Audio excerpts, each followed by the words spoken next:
Assalamualaikum warahmatullahi wabarakatuh. Selamat siang saudara-saudara sekalian. Pada kesempatan ini kita bertemu kembali dalam mata kuliah Manajemen Pembiayaan Syariah, yang mana pada kesempatan ini merupakan pertemuan yang kedua. Baik saudara, kita langsung saja pada pembahasan, yaitu pengertian tentang bank syariah itu sendiri.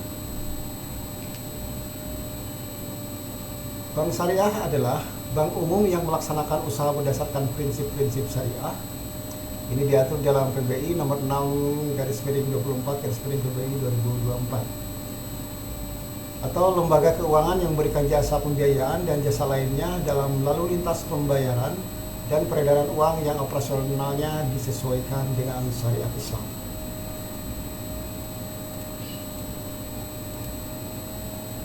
Bank syariah memiliki prinsip, yaitu aturan perjanjian berdasarkan hukum Islam antara bank dan pihak lain untuk menyimpan dana atau pembiayaan kegiatan usaha dengan prinsip bagi hasil, penyertaan modal sewa murni, pemindahan kepemilikan atas barang.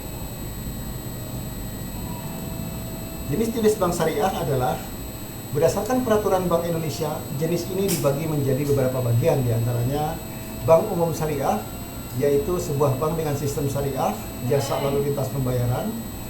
Kemudian bank perkreditan rakyat syariah, tidak memberikan jasa lalu lintas pembayaran. Dan yang ketiga adalah unit usaha syariah, yaitu unit usaha bank umum konvensional. Di sini juga akan saya bahas mengenai tentang riba, di mana riba itu merupakan tambahan pasti atas pokok pinjaman diambil pemberi pinjaman, atas peminjam sesuai dengan jangka waktu pinjamannya. Kemudian di samping itu pengambilan tambahan baik dalam jual beli maupun pinjam meminjam yang bertentangan dengan prinsip Islam. Jenis-jenis riba terbagi jadi beberapa bagian, diantaranya adalah riba qard, riba jahiliyah, riba fadl, dan riba nasiah. Riba qard dan jahiliyah termasuk dalam golongan riba hutang piutang, sementara riba fadl dan nasiah termasuk dalam golongan riba jual beli. Di sini tampak perbedaan antara bank syariah dan konvensional, di mana dalam perbedaan ini nanti kita akan bahas di dalam pertemuan berikutnya. Hanya saja di sini saya hanya ingin menjelaskan ada beberapa kolom, diantaranya dari aspek bank syariah dan bank konvensional. Salah satunya adalah bentuk investasinya, sementara di bank syariah itu adalah investasi halal, dan di bank konvensional investasi halal dan haram, jadi bebas nilai. Jadi apa dasar hukum dari bank syariah itu adalah, bila kita kaji secara hukum mengenai pengadaan produk-produk bank syariah tersebut, kita akan kembali kepada ketentuan dari Undang-Undang tentang Perbankan Nomor 10 Tahun 1998, di mana pada undang-undang ini telah dilakukan revisi terhadap beberapa pasal yang dianggap penting dan merupakan aturan hukum secara leluasa menggunakan istilah syariah dengan tidak lagi menggunakan istilah bagi hasil. Untuk hal ini nanti kita bahas juga pada pertemuan berikutnya atau di pertemuan tatap muka nanti. Dasar-dasar hukum positif inilah yang dijadikan pijakan bagi Bank Islam di Indonesia dalam mengembangkan produk-produk dan operasionalnya. Berdasarkan hukum positif tersebut, Bank Islam di Indonesia sebenarnya memiliki keleluasaan dalam mengembangkan produk dan aktivitas operasional. Baik saudara, kita lihat kembali dengan apa yang dinamakan dengan Dewan Pengawas Syariah.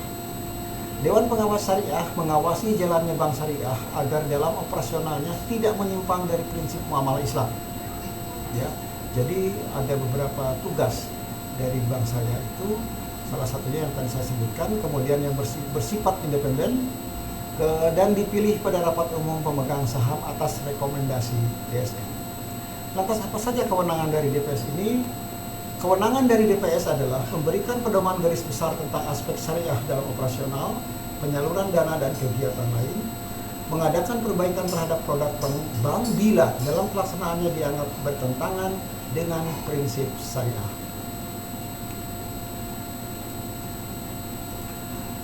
Penilaian kesehatan bank.